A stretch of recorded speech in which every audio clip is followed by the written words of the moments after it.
Hello everyone, तो आप सभी का स्वागत है हमारे अपने यूट्यूब चैनल उड़ान में। जैसे कि हम लोगों ने अपना पॉलिटी का यहाँ पर पहला चैप्टर ऐतिहासिक पृष्ठभूमि को यहाँ पर शुरू किया था, जिसमें हम लोगों ने अपनी पहली वीडियो में कंपनी का शासन जो था उसे हम लोगों ने यहाँ पे कंप्लीट किया था। आज हम लोग उसके आगे ताज का शासन जो यहाँ पर 1858 से लेकर के 1947 तक है, इसे यहाँ पे कवर करने वाले हैं। पिछले दिन हम लोग यहाँ पर 1973 से लेकर के 1858 तक में जो भी विशेषताएं थी कंपनी का, वो सारी चीज़ों को देखे थे। तो आज हम लोग बात करेंगे यहाँ पर ताज का शासन जो 1858 से शुरू होता है। सबसे पहले अगर हम लोग बात करें तो यहाँ पर 1857 का जो विद्रोह हुआ था, उसके बाद जो है ईस्ट इंडिया कंपनी को समाप्त कर दिया गया था और यहाँ पर जो शासन थी उसे यहाँ पर जो क्राउन है उनके हाथों में सौंप दिया गया था। गवर्नर क्षेत्र और राज्यसभा संबंधी जितनी भी शक्तियाँ थी, इन सारे शक्तियों को ब्रिटिश राजशाही को हस्तांतरित कर दिया गया था। जिसके बाद इन्होंने भारत में 1857 की क्रांति के बाद लगभग जो है बहुत सारे क्षेत्रों में इन्होंने जो है अपना यहाँ पर बदलाव किया था। जैसे कि अगर देखा जाए, उन्होंने यहाँ पर जितने भी जो भी देसी रियासत थी, उन्हें ये विश्वास दिलाया था कि उनका जो भी क्षेत्र है उसे अब विस्तारित नहीं किया जाएगा, क्योंकि अगर देखा जाए जो 1857 की क्रांति था उसमें हड़प नीति आई हुई थी और जिसके कारण ब्रिटिश अंग्रेज जो है वे यहाँ पर जितने भी राजा थे जिनके उत्तराधिकारी नहीं होते थे, तो उनकी यहाँ पर जो सत्ता थी उसे छीन लेते थे। तो उन्होंने यहाँ पर जो है यहाँ पर 1857 के बाद 1858 की शुरुआत होती है, जब यहाँ पे सत्ता ब्रिटिश राजशाही यानी कि क्राउन के हाथों में आता है। तब वे लोगों को विश्वास दिलाते हैं कि उनका ये जो सत्ता है अब उनका क्षेत्र यहाँ पे विस्तार नहीं किया जाएगा। साथ में उन्होंने किसानों के लिए भी भूमि सुधार जैसी यहाँ पे विकास जो है उसे यहाँ पे लागू किया था, उनके सहयोग का यहाँ पर प्रयास किया था। दूसरी तरफ देखा जाए तो उन्होंने यहाँ पर जितने भी भारतीय सैनिक थे जिनकी संख्या बहुत ही ज़्यादा थी और ब्रिटिश सैनिकों की संख्या बहुत कम थी, तो उन्होंने यहाँ पर दोनों में बराबरी करने के लिए ब्रिटिश संख्या यहाँ पर बढ़ाई थी, ताकि दोनों पक्ष यहाँ पर समान रूप से रह सके।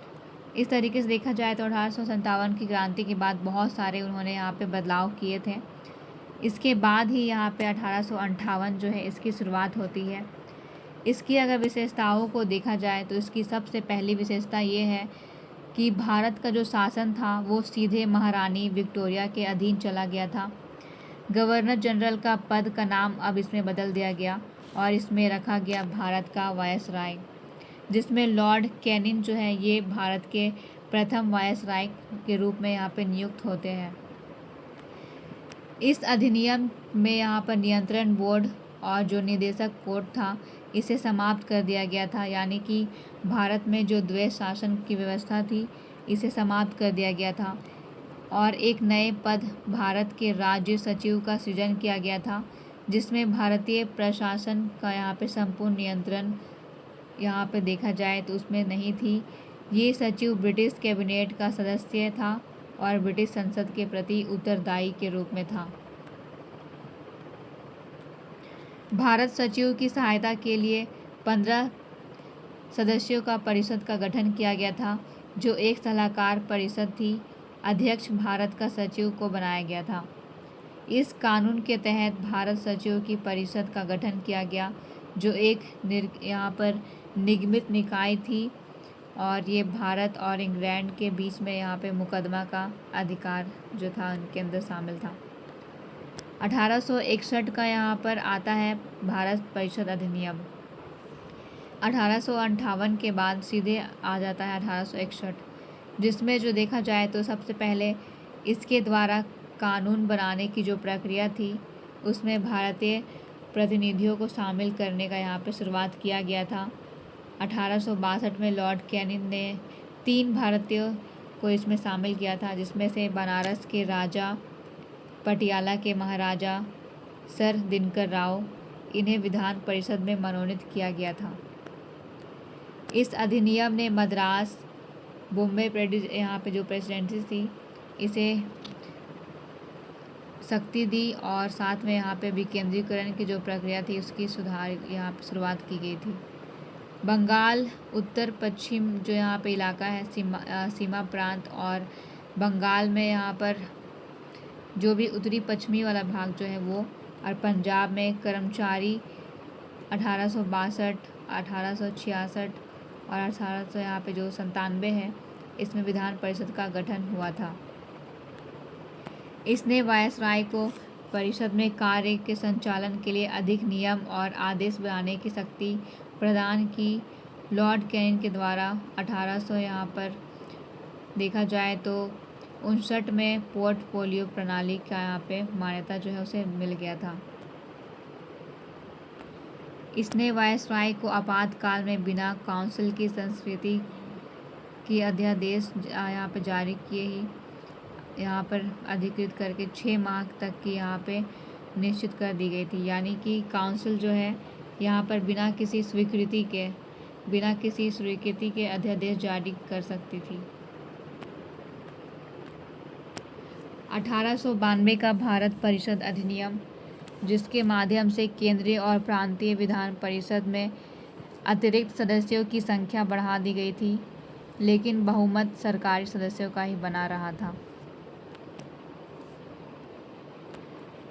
इसने विधान परिषद के कार्यों में वृद्धि करके उन्हें बजट पर बहस करने और कार्यपालिका के प्रश्नों का उत्तर देने के लिए अधिकृत किया था।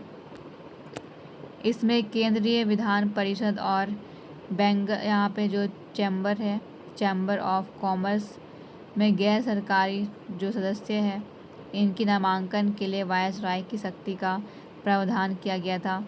इसके अलावा प्रांतीय विधान परिषद के गवर्नर को जिला परिषद, नगर पालिका और विद्यालय व्यापक संघ, जमींदार, चैम्बर ऑफ कॉमर्स की सिफारिश पर गैर सरकारी सदस्यों को नियुक्त करने की शक्ति दी गई थी। इसके बाद आता है 1909 का भारत परिषद अधिनियम।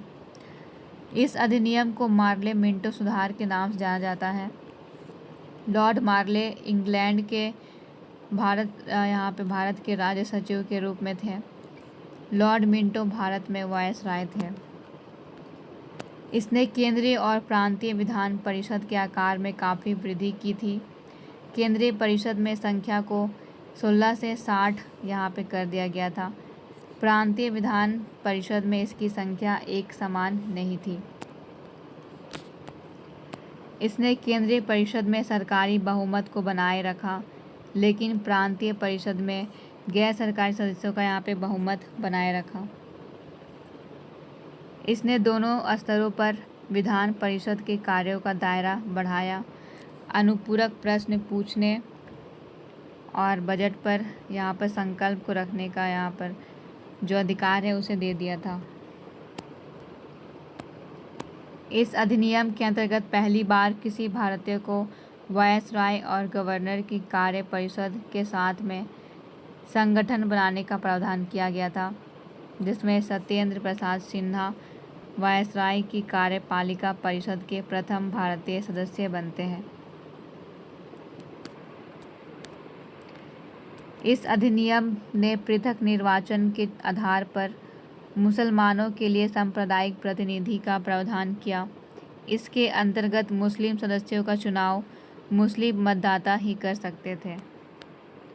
इसने presidency, corporation, chamber of commerce, विश्वविद्यालय और जमींदार के लिए अलग अलग प्रतिनिधि का यहाँ पर प्रावधान किया गया था। इसके बाद आता है भारत शासन अधिनियम 1919। इसे मॉन्टेग्यू चेम्सफोर्ड सुधार भी कहा जाता है।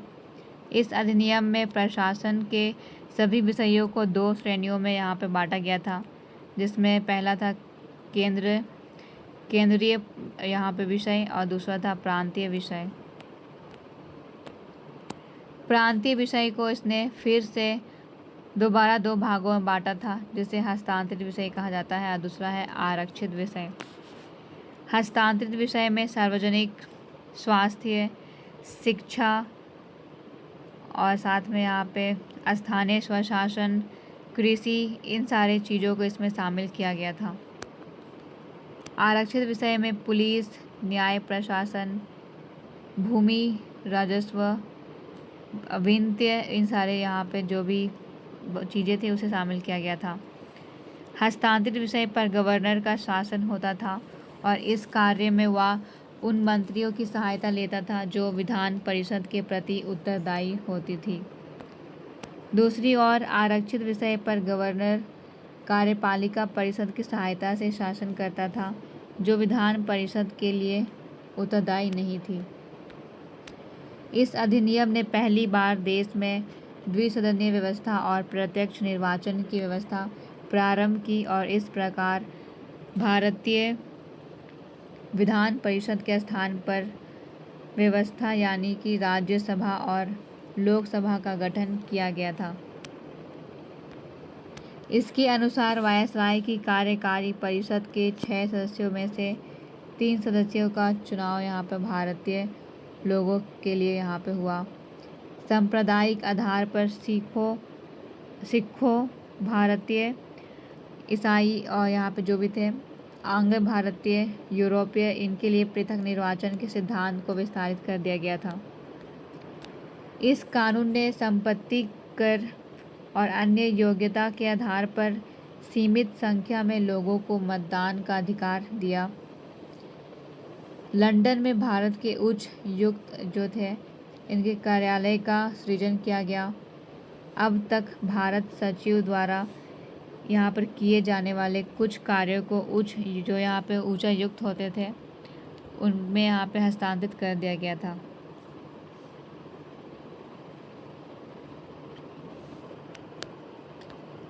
इसने एक लोक सेवा आयोग का गठन किया तथा 1926 में सिविल सेवकों की भर्ती के लिए केंद्रीय लोक सेवा आयोग का गठन किया।